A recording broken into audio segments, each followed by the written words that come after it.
Voici 4 signes qui t'indiquent que ton troisième œil est ouvert. 1. Lorsque tu fais la méditation, lorsque tu fermes tes yeux, tu vois au-delà de l'obscurité qui existe derrière nos yeux fermés. Tu peux voir les objets, tu peux voir les lumières, tu peux voir les humains, tu peux voir les êtres qui ne sont pas de ce monde-là. Tu peux voir des scènes entières qui sont relatives à ta personne ou aux personnes que tu connais. Ça peut être des scènes du passé ou des scènes du futur. 2. Tu as une intuition très profonde.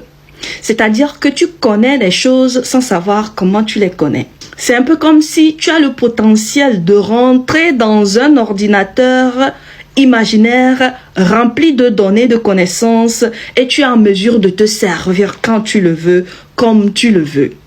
Vois-tu, le troisième œil est connu sous le nom scientifique de glande pinéale. Lorsque ton troisième œil s'ouvre, il ouvre la porte sur ton subconscient. Et ton subconscient est comme un ordinateur spirituel dans lequel toutes les connaissances sont enregistrées. Donc ton subconscient connaît.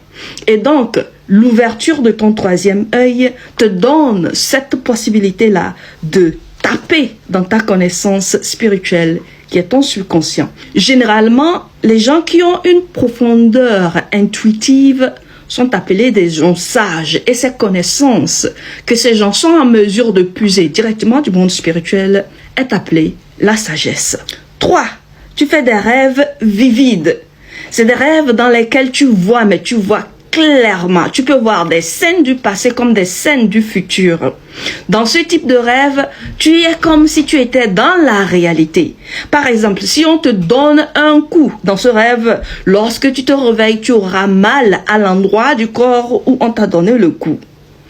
Dans ce rêve, lorsque tu pleures, au même moment que tu pleures dans le monde des esprits, ton corps qui est resté sur ton lit va aussi pleurer. Du moins, lorsque tu te réveilles, si tu ne te vois pas en pleurs, c'est que tu verras ton visage rempli de pleurs. Les rêves vivides t'amènent dans un monde réel, mais spirituel, un monde parallèle à notre monde. La seule différence est que tu y vas sans ton corps. 4e et dernier signe, ce signe vous le connaissez sans doute parce que je n'arrête pas de le mentionner. Alors, la lumière te fait mal aux yeux et te donne des maux de tête.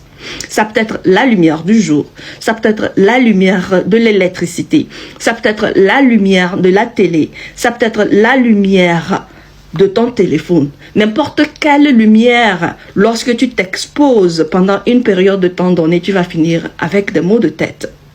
Il y a par contre une lumière qui ne te fait pas mal, une lumière qui, elle, te soigne et te fait du bien. C'est la lumière du soleil.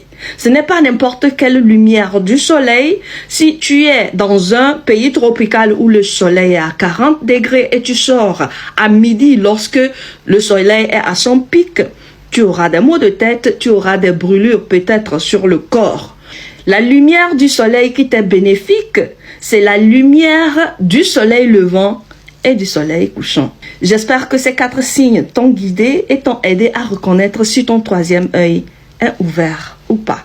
Alors, viens me rejoindre dans mon direct de tout de suite. Allez, ciao!